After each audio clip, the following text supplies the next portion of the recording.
Mark Cutifani, CBE, and congratulations for that.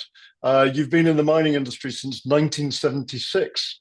You've been amongst many things before this, but you were the COO of Vale Canada, the CEO of Anglo Ashanti, particularly well known more in modern times with your Anglo American CEO role. And then obviously just recently until last summer, you were chairman of Vale Base Metals. Other notable positions, of course, should also be noted, which was a non-exec position of Total, and very importantly, the chair of the Global Tailings Management Institute, which is relatively new. And I don't know if you might want to comment on a couple of that, but I think very important in terms of how we try and improve perception of the sector as a whole, as well as obviously having been on other boards outside of the mining sector as well. So your perspective of that is I think really helpful. I think looking at some of the awards and other accomplishments and achievements you've achieved, I think particularly notable from my point of view was the stakeholder engagement and ethical leadership that has been so consistent the whole way through your career. So I think that's really helpful in terms of trying to frame and contextualize today's conversation. And I really appreciate for the time you've given for that. There was one interesting comment I noted when I was doing a bit of the research, was that you're known for your strategic clarity, moral courage, and ability to lead large-scale cultural changing transformations. Now, assuming you would agree with that, I think there's nothing bigger than trying to change the transformation of the perception of the mining industry on a global basis. And it's that perhaps I should just start off that in this long career within the mining industry, from Anglo to your current roles, what moment or what particular point of experience first made you realize that responsibility had to become the strategy? Well, thanks, Jamie. It's nice to be here with you again. It's always great to talk to someone that is both an advocate for the industry but also a challenger to the industry, and I think that's a nice place to be. So we appreciate the work you do and the role you play, both in helping us deliver a message, but at the same time holding us to account when we're less than good in what we do. And there are times when we are and do need to be held to account. It's a good question. I guess I tend to be an extrovert and people orientated, surprise, surprise. And so I've always, I think, had a connection and like to be around people and get on well with people. And in my early mining days, that ability to connect communities, miners, was something you sort of took for granted in terms of the way you managed your relationships and how you connected with the local communities and going down and shoveling Mrs. Smith's driveway because you dumped coal on it. And the fact she then sat down and made you a cup of tea even made you feel worse for dumping the coal on the front lawn. I mean, that's stuff you do because that's who you are. But when the issue struck me as being something far bigger was my appointment to Anglo Gold Ashanti to work in South Africa. And I had a colleague, South African colleague actually, who said to me, "Why would you want to go to South Africa?" And he painted a vision, and he said he used to dream about bodies being piled up. And he said that was his image of the gold industry in South Africa. He said, "Why would you want to go and be part of that?" And I thought about it, and I said to him, "Well, maybe I can make a difference." And it was sort of the first thing that came to mind was, "Oh, maybe you can make a difference." And it might have been a bit of a glib statement at the time, but in spending my first 2 months in South Africa, we had 9 fatalities in my first month. And we'd lost 5 miners, or 4 miners, sorry, at Penang, which is the old Western Deeps level mine. And I stood up and did a speech. It was quite emotional, actually. And then we had the executive after that speech, and we talked about values. And one of the young managers got up and presented the values for the company, because we were talking about values, obviously. And he started off and said, we've got to make a profit. And I said, stop. I understand, but why is that the first thing we're talking about? We've just killed 4 miners. And he said, well, without a profit, there'd be no business, and therefore, no future and all this sort of stuff.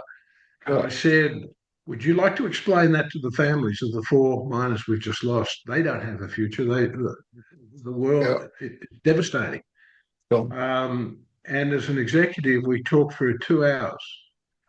And in the end, we agreed that safety should be our first value, because if you don't care about people, then the rest doesn't matter.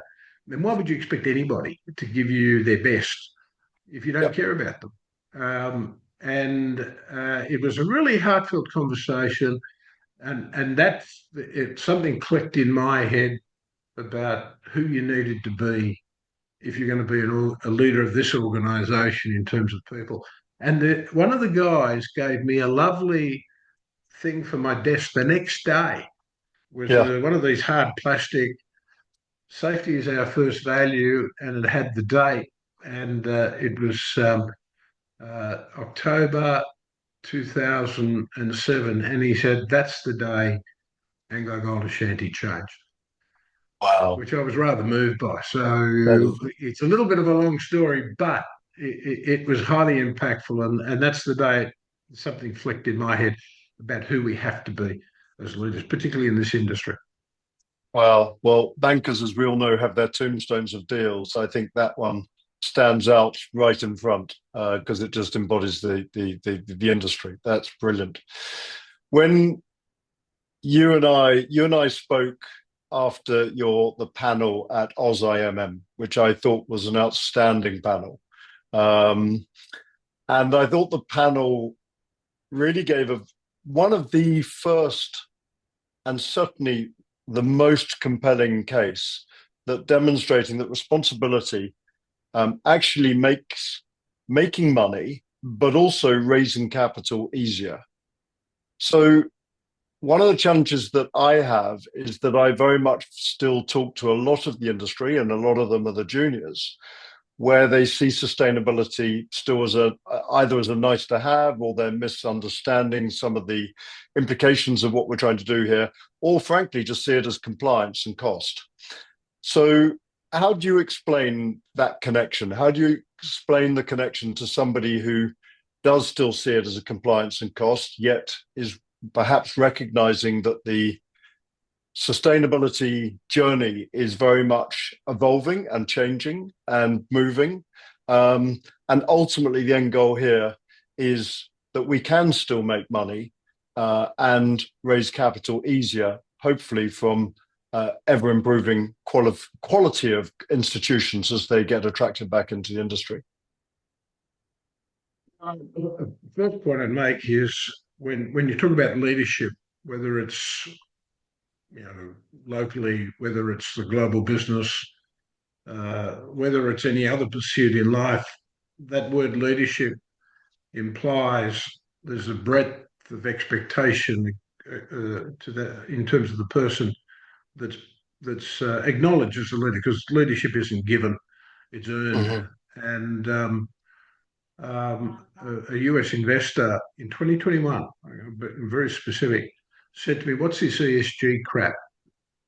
And I said, and you've heard this story, but Yeah. it's worth telling in terms of this question.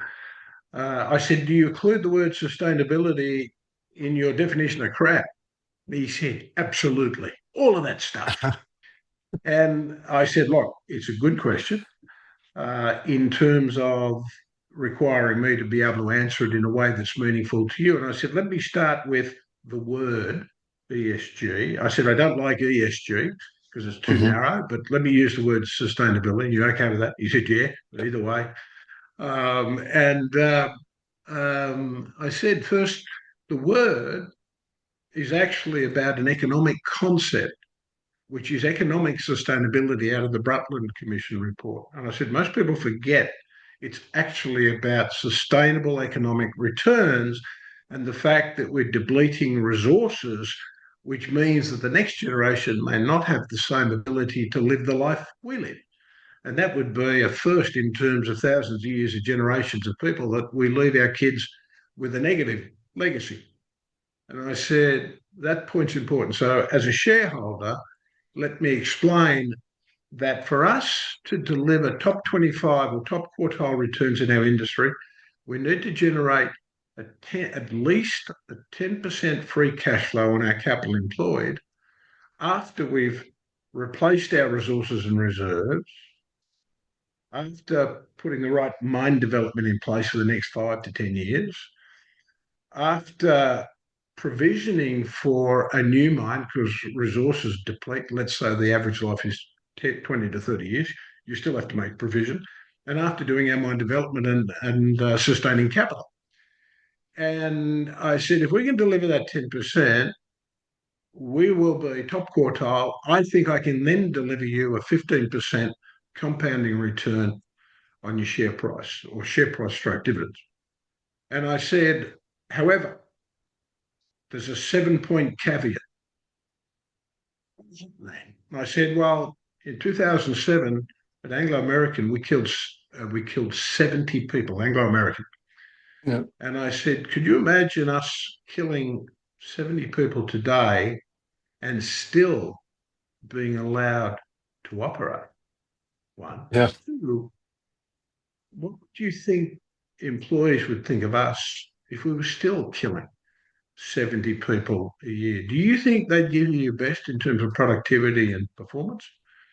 And I said in 2021, Anglo had one fatality, which is one too many. But for the Yeah. first time in 100 years, we didn't lose anybody in Africa. And for the people of Africa and South Africa, that was the most important milestone we as a company had achieved in our 100 years. And so I said, so safety. He said, okay, I got the safety point. I understand that. Okay. I said, okay. Well, my second point's on environment. Would you like to talk about Macondo or the big tailing spills that Brazil saw, what that cost those companies, both in terms of direct cost and reputation? He said, no, I get the point on environment. I said, okay. On social, a lot of people don't understand. At Rustenburg in South Africa, if I've got people picketing on the gate, I can add 20 to 30% to my costs. And I said, you can't even get on the ground in many cases if you don't have that Yeah. connection with the local communities. And he said, okay, everything except safety, environment, social performance. It sounded like a conversation I'd have it in a Monty Python, on a Monty Python show, yeah, whatever the Romans have done for us. I then rattled off talent pool, the continuing investment in the business, unit operating costs. And this has got his attention as well. I said, if you operate in the bottom half of the cost curve, you can generally withstand the volatility of prices. And on that basis, you make rational long-term decisions from financing. And that helps me deliver my 15% compounding return to shareholders. And my 7 point was balance sheet. Keep your balance sheet conservative, and you can act counter-cyclically in a volatile pricing market. There are going to be opportunities where you can buy, if you keep your balance sheet conservative, and do deals that will set you up for the long term. And the last point I made is, and by the way, we've delivered 22% annual return using that formula. And I said, we've Yeah. been the best performer of the majors because we've got that holistic approach. And to his credit, he said, you're the first one that's actually connected the Yeah. dots in terms of how you as an organization operate. And I said, look, that's how we've internalized the conversation. And I said, being a shareholder, I know I have to justify any position we take, and it is our job to explain it properly. We don't tend to do that well across the industry. Yep. That's fascinating. We were talking just now actually about the polarization of the word ESG and the impact that that has perhaps had um, on trying to, which I think the industry is has been actively trying to do since the early 2000s, is to improve its perception globally, both in finance and also socially. How do you how do you I mean, to a large extent, I think what you've just said kind of explains a lot of that. But how do we unpack and how do we unravel that ESG and turn it to good effect so it's not just seen as a compliance and cost? I mean, I think that's ultimately, I think what we're trying to achieve is this joining of the dots of connection of responsible economic growth. Um, how do we unpack that? How do we get over the hump of the polarization? The first thing I would say is let's not be scared of the word, and Hmm. let's be clear about and define it more clearly in terms of the people or the partnerships that we create, because that word sustainability means very different Hmm. things to a shareholder, to an employee, to a local community or Indigenous community member. And so making sure that we have clarity. Don't be scared to use the word, even if somebody's standing across or sitting across the table saying, don't use that word, then you don't even have to use the word. You can explain the concepts. And what I've found, whether it's with a tough investor that doesn't want to hear the word, 99% of the time people listen if you demonstrate clarity of your own thinking in terms of what it means for your organisation. I was in a set of conversations. This was with the Global Tailings Oh yeah. Management Institute. In one of the debates, somebody said we should find a new word, and I said, well, that would be great, but then we're going to have to educate everybody on a new word. And I said, you're going to have the same confusion on So, other issues. yeah. Let's see Yeah. if we can just do a better job on a Yeah. word that's out there and be consistent. And so I think the industry has a responsibility to align better and talk more effectively to those points. And if we were more consistent in the way we talk to all of the people that we work with, then I think that would be helpful. As an aside, I think you and I once chatted about the use of the word stakeholder, Yep. and I got my head ripped off in one of my first. In fact, I was talking to someone this morning about this. I got my head ripped off in my first board presentation when I was a chief operating officer at Savage Resources many, many years ago. And the board member said, don't call me and don't call any of the board members and don't call us as shareholders stakeholders. We own this business. We've invested and you're looking after our money and we're not stakeholders. We own the place. And I learned in subsequent conversations in different parts, employees aren't stakeholders either. They spend a third of their life working in employment. They are Yeah. the business. We're Yeah. nothing without them. And local communities, local Indigenous groups, we're not stakeholders. We own the land that you're working in. And when you think through the Hmm. partnerships we have to develop in business, then understanding the nature of those relationships means that everyone's unique. A one word that catches all tends not to be very helpful. And so, whilst from time to time I might use the word stakeholders as a very high level, I would never use the word when I'm talking to someone that we have a very specific relationship with. And I think the awareness of the words we use and their impact is something that we have to do a lot better with. I think that's a really interesting way of unpacking that, because I think we can use words too often just to kind of bring everything together. And it was a great learning that I had up in Yukon the other day, talking to different chiefs and things as to how they want to go forward. And we'll come to partnerships. I just want to touch on one thing. We're into a new cycle. And I think a lot of us are very grateful for that after many years of having difficulty. But the problem with news cycles, when they're good, money flows, things are better, things are easier. Is there a danger that this kind of rather kind of reduces the focus in terms of trying to improve the perception of the mining industry generally? And what I mean by that is, what I really mean by that is, I think if you look at, and I was talking to one of your peers actually, when you were just about to leave Anglo American. In fact, I think it was on the day of your retirement dinner. And I think there was a general view that millions and millions of dollars have been spent on sustainability since the early 2000s. And actually, if you look at the valuation of most of the major diversified companies, the valuations over the last 10 or 15 years has largely declined, certainly in the last 5 or 6 years, rather than improved.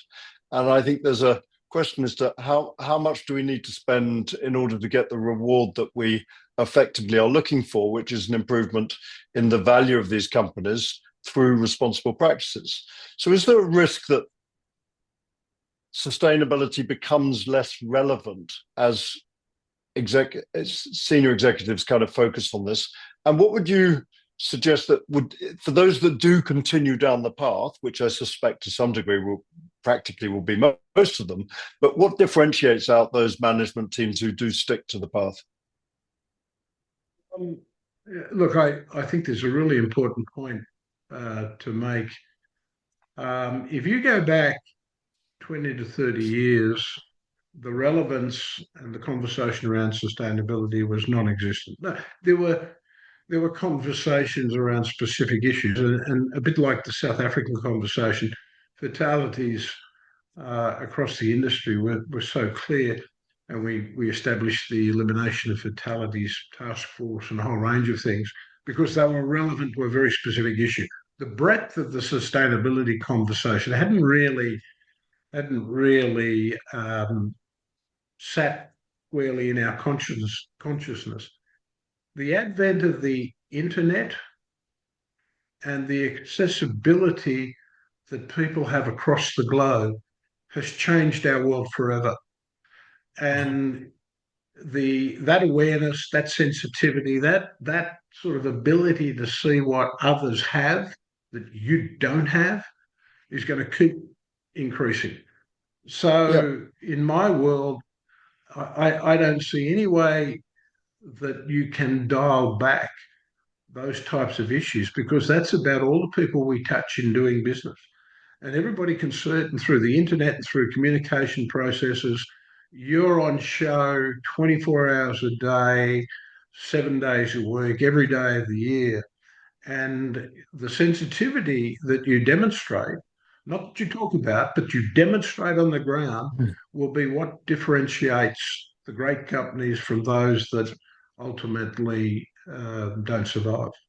So I think it's a reality of the Interesting. world, and a very significantly changing world, and changing at a faster rate. Yeah, interesting. So one of the challenges, actually one of the examples I use, and but it's still a challenge. I find it amazing that there are certain companies in our industry who have premium valuations because they consistently underpromise and overdeliver. And there is a group of them. They largely are the same ones, but I mean, Agnico Eagle, the Lundin Group of companies are two great examples, or several examples of that. What I find interesting is that there isn't a natural attraction to actually replicate what they do, which is a bit odd in my mind. Because if you look at the common thread between those companies, and they talk about this quite openly, they embed sustainability not as a single topic on its own, but they embed it at the decision-making process on everything they do. And That seems to deliver fairly consistently an under promise, over deliver capability with lower frequency of risks, which therefore encourages investment and predictability, which is what investors are looking for. So how do we try and bring those examples to bear on other companies that perhaps have not quite embraced this whole thing and seen the opportunity and the benefits to them? You've quoted some very good examples, and if you look at Sean Boyd and his leadership Yep. of Agnico Eagle, consistent. I think pretty sure Sean's a finance guy by background, but he's one of those people that is unassuming, connects with people and connects with people at a very personal level. And I don't think it's a surprise that his company has done so well. Sharp, Mhm. understands the financial side, listens to people from a technical point of view, but his ability to connect with those people that invest or work for him or they touch in any way, shape, or in many ways, shapes and forms is consistent. And I think there's a real message in that. I quote an example. There was at Anglo American, when we started, we used to trade at a significant discount to Rio BHP Mhm. and others. And through the course of our work and improving our safety, because we were the worst of the majors in terms of safety, but we improved safety, reduced our accident frequency rates almost 90%, the environmental spills by 97%, social disruption, big change. And about halfway through, about 6 years into my tenure, we had foreign exchange controls at the South African level. So we had to run two balance sheets for the group. And in my first month or two, I did a presentation for the government and I said, look, you've had this before. Anglo relocated or redomiciled from South Africa to London in 1999. And I said, look, in the end, and one of the conditions was you couldn't move cash outside South Africa if it had been generated inside the country. And I said to them that actually represented a constraint on what we could do. Mhm. And they'd always been lectured, and they knew that, and they understood the issue. And they said, and the company had said, we're not going to invest. And we actually spoke to something different. Myself, Norman Bazima, and Kanya Sile actually said, look, this is a constraint, but, and we will continue to invest. We'll continue to do our best. We'll continue to improve our organisation. We'll continue to be part of South Africa, and we'll speak and be a champion for the country. Yep. We would like you to consider this. We've heard what you've said. We hope that over time you'll see that we're trying to do the right thing, and we're not here to lecture and badger you, was the word I used Yep. actually. Anyway, I said, okay, 6 years. I get a phone call from the finance minister. He said, I'm just about to present a paper to the cabinet recommending we remove foreign exchange controls on South Africa, on Anglo American. And I said, look, I don't want to discourage you, but why and why now? And he said, we got the first presentation. You haven't lectured us. You were respectful and you said that you would continue to invest because we knew you would because you didn't have other alternatives anyway. And we knew you'd do those things, but you said you would and you have. He said after 6 years, you led the elimination of fatalities, your people, the team on the ground, Norman, Kanyasile, all of the representatives of the business have been consistent and constructive. We can justify not deregulating or changing foreign exchange. That decision was worth $10 billion. And from that point on, we closed the gap on our relative valuations to BHP, Rio Tinto, and others. And actually, in the last 6 months, we'd actually gone ahead of them. That was through COVID. We were at 41.50, I think, in my last day. Mm. That shift in relative valuation, in my view, followed that difference in relationship with South Africa, and we Yeah, continue to improve the business. And we'd also delivered Quellaveco, the big project yeah. in Peru. So it was probably a bit of that, plus a couple of other things. But don't underestimate how important that change with the South African government was for us as a business. That's interesting because ultimately that's a partnership.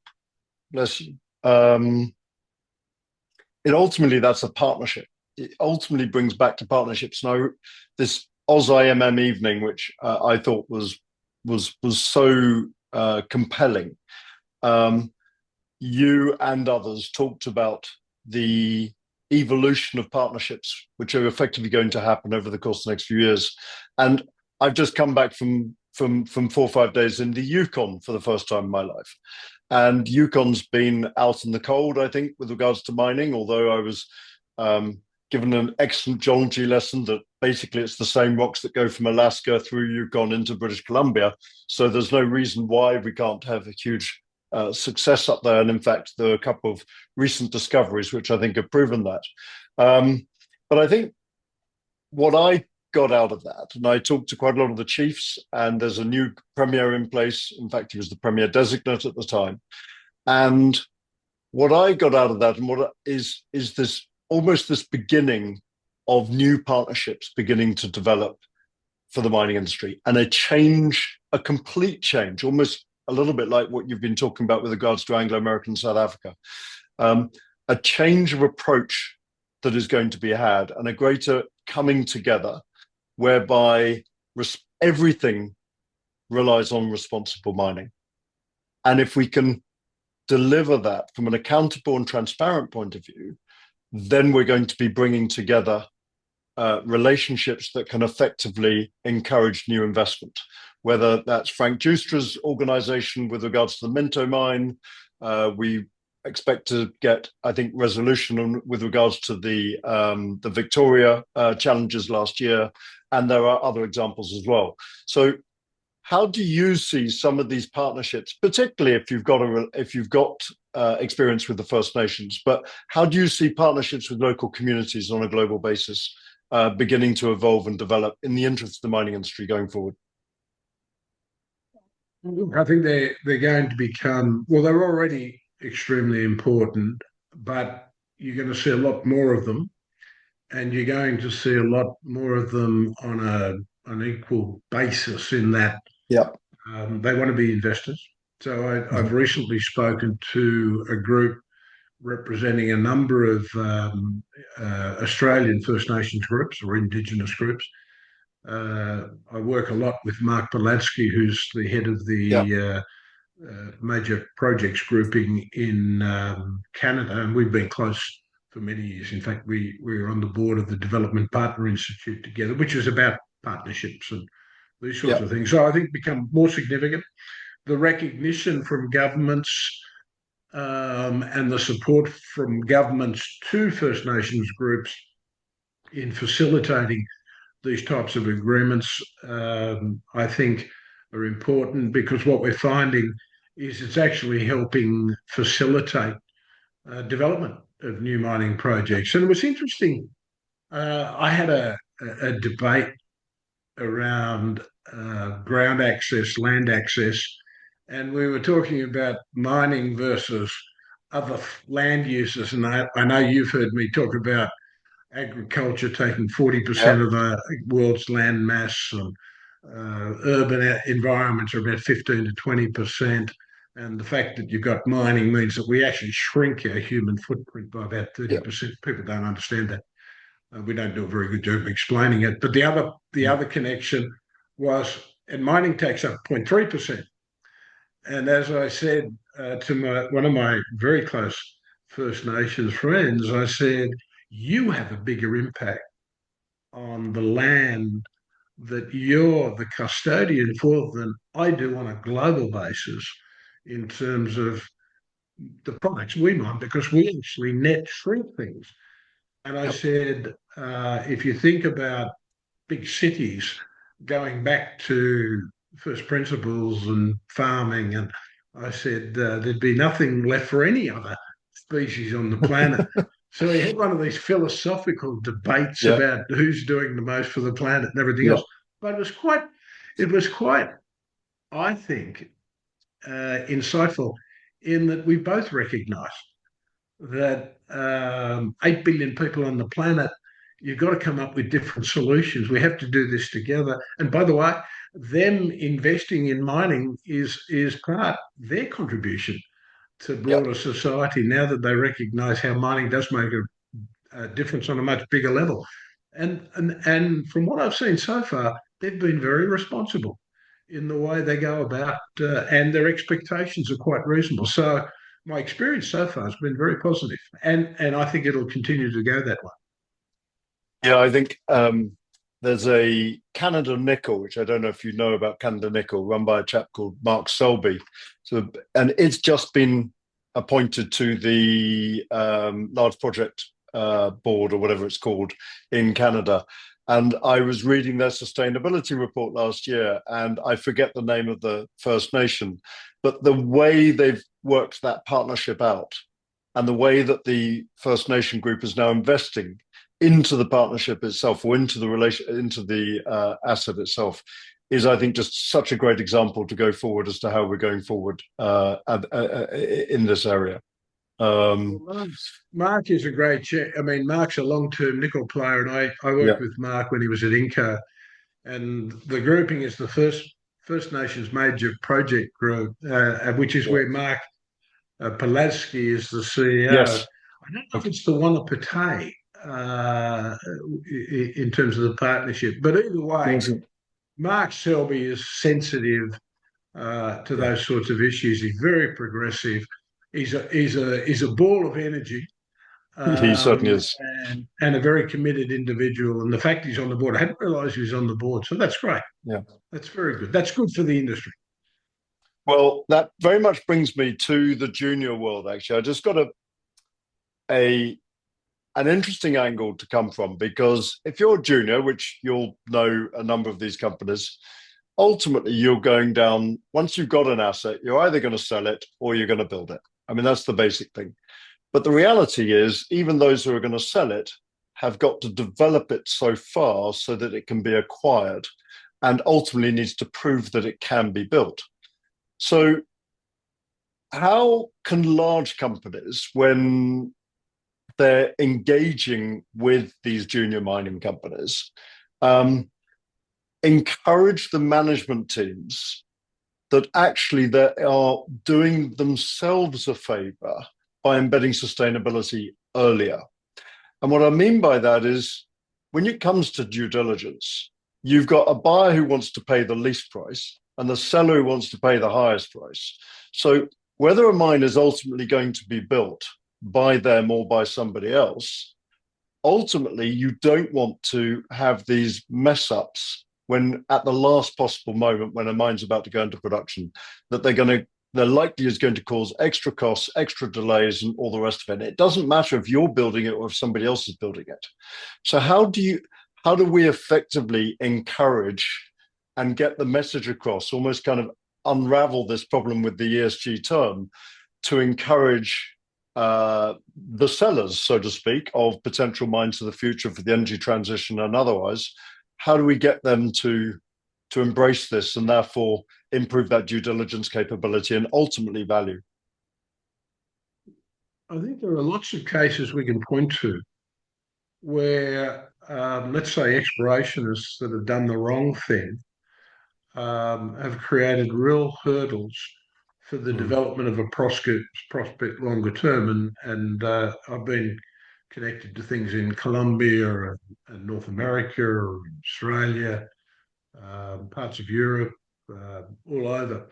And it's one of the things, and one of the greatest damaging things an ex-bracers can do is leave tracks unrehabilitated, holes open, all sorts of things that in the end are only small issues in terms of cost, but the damage they do in terms of the local reputation, and then providing essentially you end up with a legacy that the local community is anti-development. And if you get that, you can wipe 70 to 80% of the value off the deposit, even in those early stages, because if the communities become so set against you, they will find a reason why they're not going to support the development. So the most important thing we stress, whether it's Anglo or in other groups, is the first time people come into contact with somebody from the mining industry, usually it's an explorationist, their behaviour has to be beyond reproach, and they just have to do the simple things well: connect, courteous, respectful, landowners, rehabilitate, just fix things up, leave them as they found them. It makes such a difference, because then you're at least in an open conversation where you reckon you've got at least a 50% chance of developing it against a 10% chance if the exploration guys have done the things badly. And that's a really important point to remember.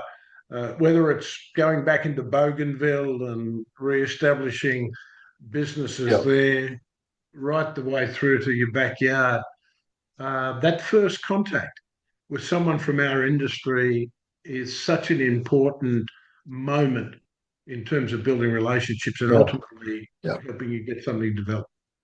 And if I could just ask a direct question, you as a senior executive, you might, I don't, actually, you did acquire a junior, the Potash up in Yorkshire, I think, at the time. But when you go into due diligence for a junior mine, um, how relevant then is sustainability, or the topics of that we put into the word of sustainability today as part of your value differential?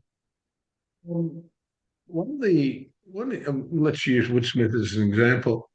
One of the really important points that impressed us with the work Sirius had done was the commitment to the commitment in terms of environmental responsibility around their footprint.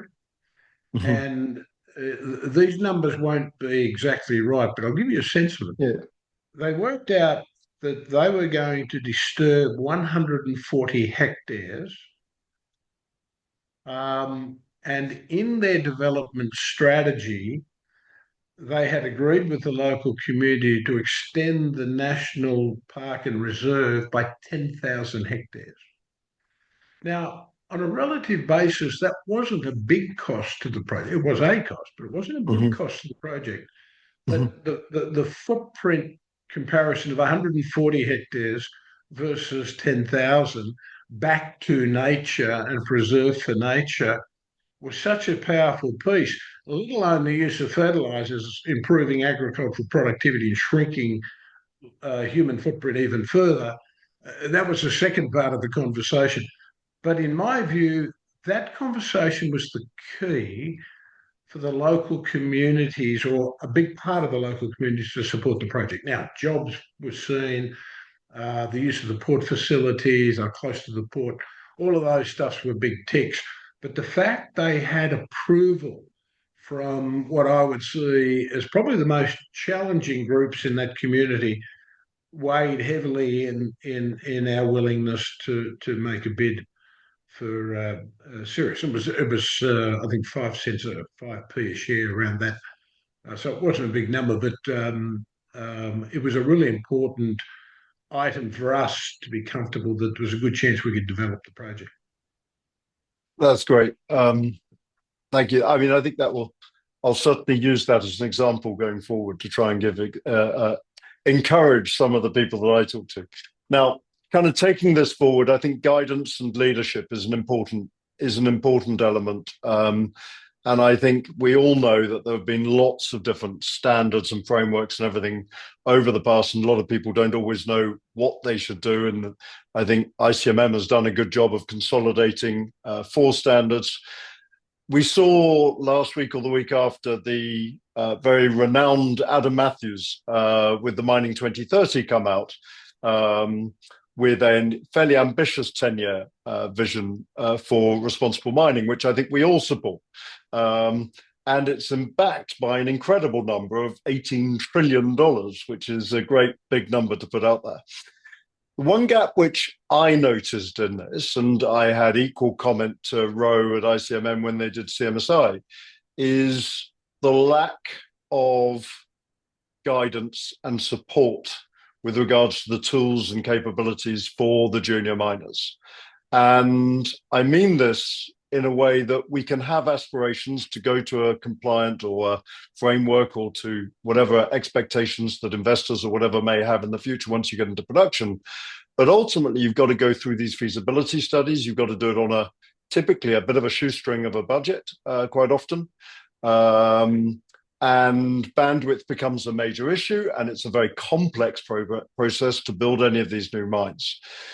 So how do we ensure that these groups are not left behind? What must the industry, investors, and government do to help some of these developers meet what ultimately is rising expectations? We might not all believe that is the case, but I think it is rising expectations rather than perhaps inherit the consequences further down the line when we get to suddenly production and suddenly or even get to due diligence with finance companies and suddenly say, as I was talking to one of the private equity leaders of the private equity groups this week, and they get to coming to a decision to go forward, and they just either Equator or IFC just is a massive wall, and it's going to take them 18 months, and they're totally unprepared.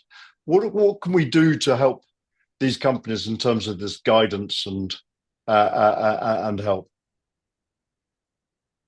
So, from my perspective, this thing had two sides. This debate has two sides to it. Firstly, Adam and his colleagues, I think, are certainly dedicated and have done some wonderful work in putting together the standards and the ideas, and what they're trying to do. And I think rather nobly, and from a practical point of view, it's very positive. Here's what we'd expect as investors, and I think that's important, and I think that's a tick. Whether the industry is comfortable with that, I think we're still in that bedding in debate phase, because I think a point the industry would likely make, and they haven't said it, not many people have said much, but I'm happy to say it because I'm retired and probably nobody cares what I say anyway. Well, I hope they will with this talk, but yeah. So I know Adam extremely well, and he knows that I'm very supportive of the stuff he's done over many years, and we're good friends. I think we're good friends, and he's taught me a lot in terms of understanding how to deal with different partners and potential partners. We've done a lot of the faith-based stuff together around communities, and that's been really helpful. And for some in the industry, that would feel like another set of regulations. And it's probably not the right way to think about it, but I could understand how it may feel that way. So how we get that dialogue working better, I think, is important. And I think we've all probably got to listen a bit better in those conversations. I think it's really important that there are standards that we can establish together that smaller players have as a guidance. Yep. I would be, but I'm going to be cautious, and I'm going to put a different angle on it as well. We also need junior players in the industry to be responsible and take responsibility for the work they do. And if they're underfunded, don't take shortcuts, because that's going to hurt you and it's going to hurt the industry. And the pathway to get funding, it's tough work, but if you shortcut and you make a mistake, you won't get a second crack. So you've got to be thoughtful in this place. And when I look at the mistakes large companies make and medium and larger scale companies, they don't apply. And this is something we talked about at Vale, and we had the same problem at Anglo. We don't apply the right level of expertise to the early Hmm. concept work, and that's when it's most important. Yeah. Because when you apply, it's a little more expensive to get an individual, but the quality of work and the amount they'll save you, even at the front end, is significant. So if you make the wrong moves at the start, you've got no chance. It's always worth to pay a little bit more to get the right expertise and get the right concepts at a start than Yeah. to fix it after the event. As I said, Yeah. things are easier to fix on a plan than they Yeah. are out in the field. And so that's my advice to anybody starting. If you've got something, you need to find the right expertise to at least give you the right thinking and the pathways, which will save you money and save you probably heartache. And the industry, I think, also has to continue to develop those standards because they also benefit or are hurt by Yeah. bad actors. Yeah. So it's a circle that we need to be conscious of. And I know the ICMM has been conscious in bringing those four Yeah. groups together, and Rohit has done a fantastic job. And the ICMM members have been to be congratulated on supporting that work.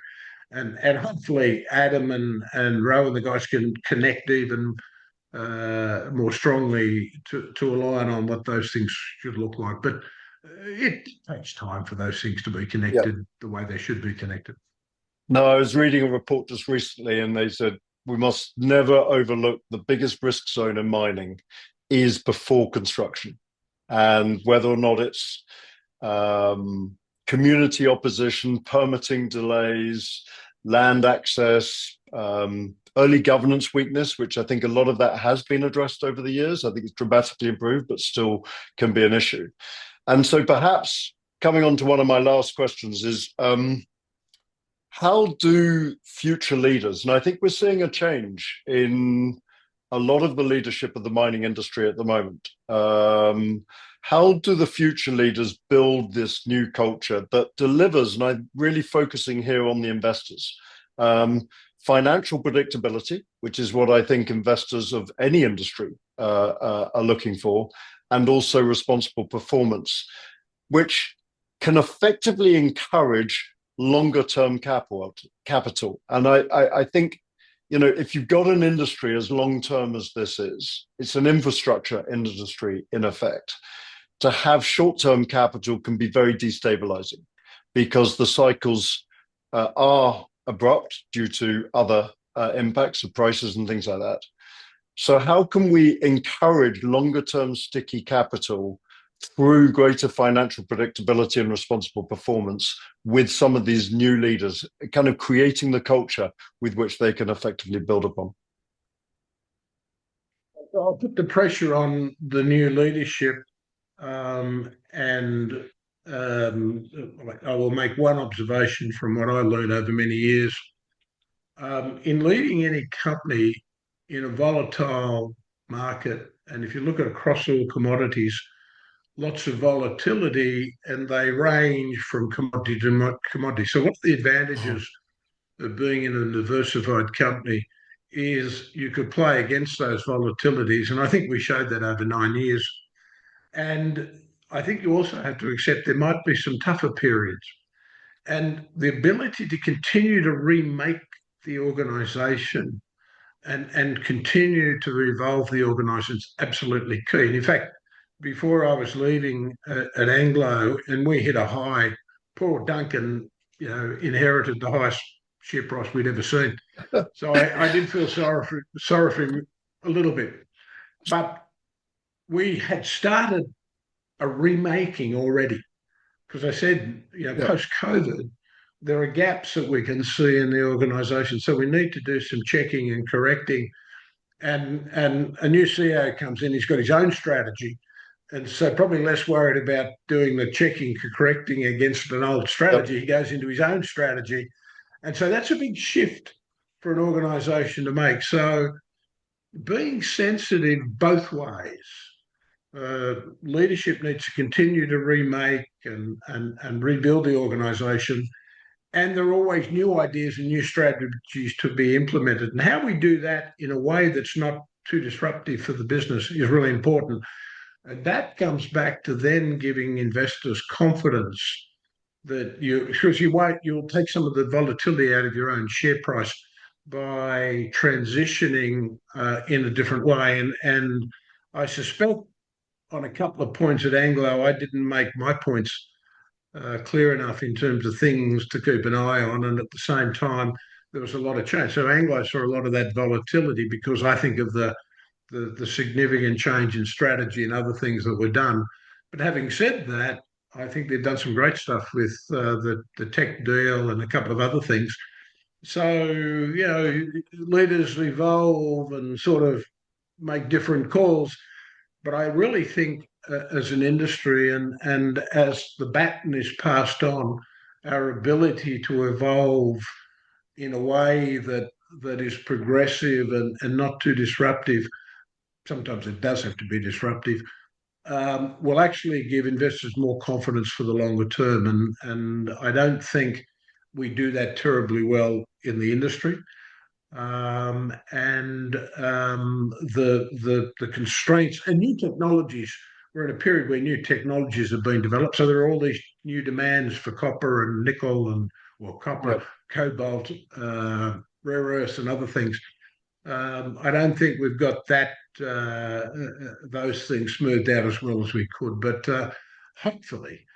Being able to stand back a little bit these days and give a view, I would hope that my views are a little more sanguine and more considered these days, and I'm not in the middle of the hurly-burly, and I hope it provides some help to someone. Good. That's great. Now, my final thing is not a question, and I hope I'm not going to catch you kind of cold-footed here, but I sent you a sentence to be finished at the end of this, and it said, "Responsibility is the strategy, not the sideshow."